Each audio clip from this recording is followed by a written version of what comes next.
Lieutenant general retired فیض حمید کے خلاف field general court martial کی کارروائی شروع، سابق D G I S I کو فوجی تحویل میں لے لیا گیا۔ آئی ایس پی آر کے مطابق لیفٹیننٹ جنرل ریٹائرڈ فیض حمید کے خلاف ٹاپ سٹی کیس میں شکایات موصول ہوئی تھی۔ سپریم کورٹ احکامات کی روشنی میں پاک فوج نے فیض حمید کے خلاف انکوائری کی۔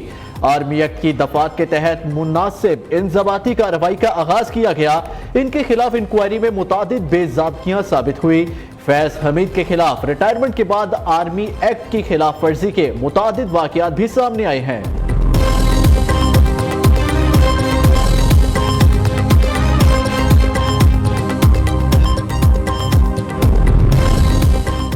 فوج کے کڑے ترین احتساب کے عمل کا کوئی ثانی نہیں۔ آج ایک بار پھر ثابت ہو گیا، فوج ایک ڈسپلنڈ اور منظم ادارہ ہے۔ پہلے بھی کئی سینئر افسران کو آرمی رولز اور کوڈ آف کنڈکٹ کی خلاف ورزی پر سخت سزائیں دی جا چکی ہیں۔ لیفٹیننٹ جنرل ریٹائرڈ فیض حمید کے خلاف قانونی چارہ جوئی اسی سلسلے کا شاخسانہ ہے۔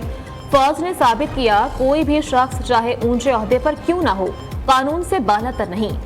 D G I S P R 7 مئی کی پریس کانفرنس میں فوج کے کڑے احتسابی عمل کو واضح طور پر بیان کر چکے ہیں۔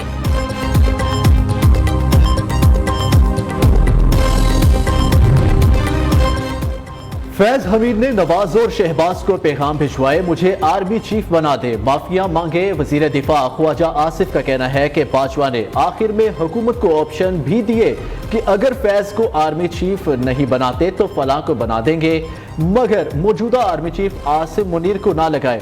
رانا ثناء اللہ کا کہنا ہے یہ اقدام پاک فوج کے احترام اور عزت میں سنگ میل ثابت ہوگا۔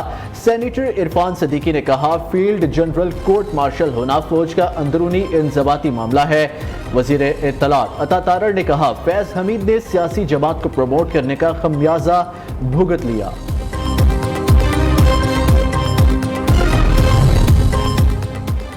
فیض حمید اور پی ٹی آئی ایک ہی نام ہے، معاملہ دور تک جائے گا۔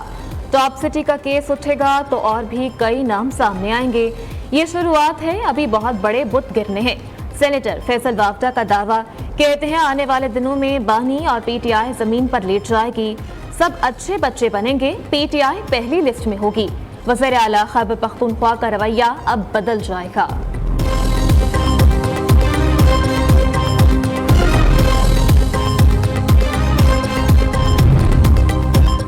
فوج جیسے چاہے اپنے ادارے میں احتساب کرے، ہم سوال نہیں اٹھا سکتے۔ P T I chairman barrister Gohar نے فیض حمید کے معاملے پر رد عمل دیتے ہوئے کہا، فوج ایک مضبوط ادارہ جس کا اپنا سٹرکچر اور طریقہ کار ہے۔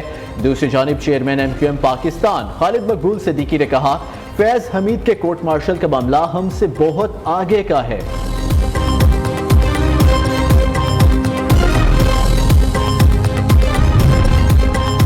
اظہر مشوانی کے 2 لاپتہ بھائیوں کی بازیابی کے لیے دائر درخواست پر سماعت۔ عدم بازیابی پر اسلام آباد ہائی کورٹ کا توہین کی کارروائی شروع کرنے کا فیصلہ۔ سیکرٹری دفاع، سیکرٹری داخلہ، آئی جی اسلام آباد، ڈی جی ایف آئی اے کو 15 اگست کو طلب کر لیا۔ عدالت نے ریمارکس میں کہا، جواب دیں کیوں نہ توہین عدالت کی کارروائی شروع کی جائے۔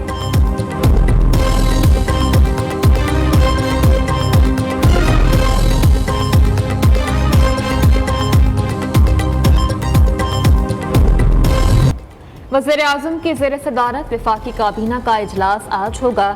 ملک کی مجموعی معاشی سیاسی صورتحال پر غور، اقتصادی رابطہ کمیٹی کے فیصلوں کی توثیق کی جائے گی۔ بجلی کی قیمتوں میں کمی اور ایف پی آر میں اصلاحات کے عمل پر پیش رفت پر غور ہوگا۔ وزیر اعلیٰ پنجاب مریم نواز سے وفاقی وزیر عبدالعلیم خان کی ملاقات، باہمی دلچسپی کے امور، معاشی اور سیاسی صورتحال پر تبادلہ خیال۔ عبدالعلیم خان نے کلینک آن ویلز اور ایئر ایمبولنس لانچنگ پر مریم نواز کو مبارکباد دی۔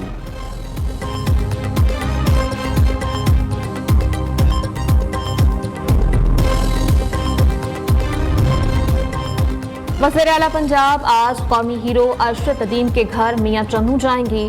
Maryam Nawaz Olympics gold medalist کو انعامی رقم کا چیک اور کار تحفے میں دیں گی۔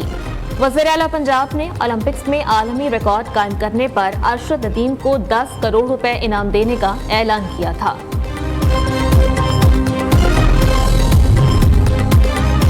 یوم آزادی میں صرف ایک دن باقی، تیاریاں عروج پر۔ راولپنڈی سے لاہور تک آزادی فلوٹ کا اہتمام۔ جہلم، گجرات اور گجرانوالہ پہنچنے پر فلوٹ کا والہانہ استقبال۔ گجرانوالہ، کاموکی اور مریدکے سے گزرتا ہوا فلوٹ آج دوپہر 4:30 بجے لاہور پہنچے گا۔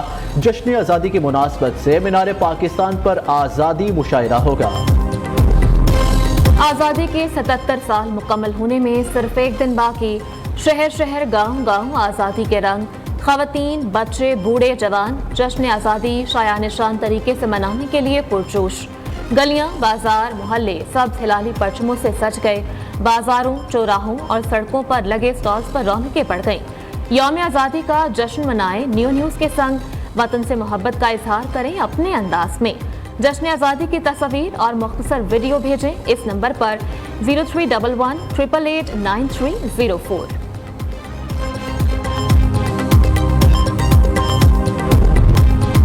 16 اگست سے پیٹرول کی قیمت میں بڑی کمی کا امکان۔ پیٹرول 9 روپے فی لیٹر سستا ہونے کا امکان۔ ذرائع کے مطابق پیٹرولی مصنوعات کی قیمتوں میں 12 روپے فی لیٹر تک کمی ہو سکتی ہے۔ ڈیزل کی فی لیٹر قیمت میں 8.5 روپے تک کمی ہو سکتی ہے۔ اس کے علاوہ مٹی کے تیل میں 12 روپے سے زائد کمی کا امکان ہے۔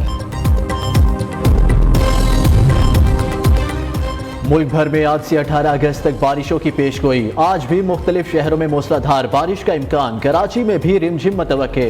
شہر قائد میں گہرے بادلوں نے ڈیرے جما لیے اور ٹھنڈی ہواؤں کا راج ہے۔ بلوچستان میں بارشوں کا نیا سپیل 15 اگست سے داخل ہوگا، جو 18 اگست تک برسے گا۔ پی ڈی ایم اے نے الرٹ جاری کر دیا۔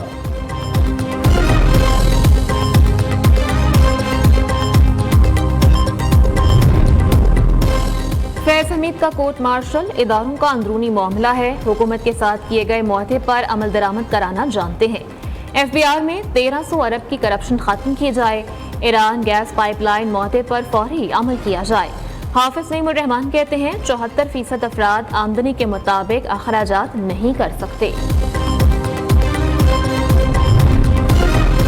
سول ایویشن میں تقسیم کر کے 3 نئے محکمے قائم۔ ریگولیٹری شعبہ جات سول ایویشن کا حصہ ہوں گے۔ ایئرپورٹس کو پاکستان ایئرپورٹس اتھارٹی کا حصہ بنا کر الگ محکمہ بنا دیا گیا۔ سیفٹی بورڈ طیاروں کے حادثات کی تحقیقات کرے گا۔ حکومت نے civil aviation, Pakistan airports authority اور بورڈ آف سیفٹی انویسٹیگیشن قائم کرنے کا الگ الگ نوٹیفیکیشن جاری کر دیا۔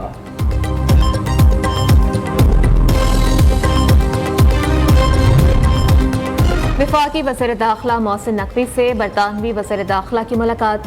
باہمی دلچسپی کے امور اور کرمنلز مقدمات میں قانونی معاونت پر تبادلہ خیال۔ مؤثر بارڈر مینجمنٹ اور غیر قانونی امیگرنٹس کے سدباب کے اقدامات پر بھی تبادلہ خیال کیا گیا۔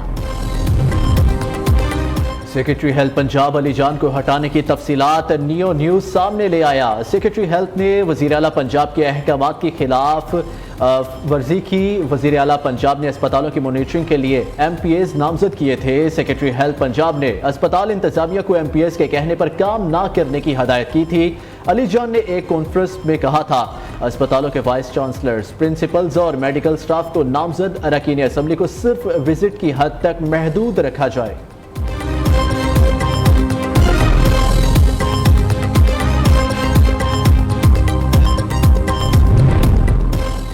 پنجاب حکومت بے سہارا خواتین کے لیے بڑا ریلیف۔ طلاق یافتہ بیوہ خواتین کو گزر بسر کے لیے بلا معاوضہ جانور فراہم کیے جائیں گے۔ پنجاب کے 12 اضلاع میں خواتین کو گائے اور بھینسیں بلا معاوضہ فراہم کی جائیں گی۔ 47 تحصیلوں کی بیوہ خواتین بھی مستفید ہوں گی۔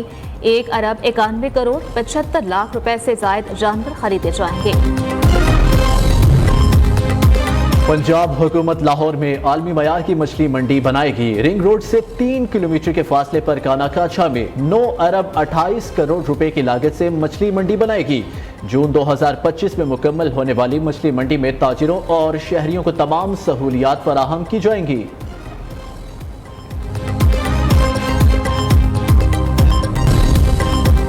ڈیموکریٹک حریف کیملا ہیرس جو بائیڈن سے بھی زیادہ نااہل ہیں۔ جو بائیڈن اور کیملا ہیرس کے پاس کئی ماہ اب بھی باقی ہیں مگر وہ کچھ نہیں کریں گے۔ سابق امریکی صدر ڈونلڈ ٹرمپ کہتے ہیں گولی لگنے کے بعد سے ان کا اعتماد اور بڑھ گیا ہے۔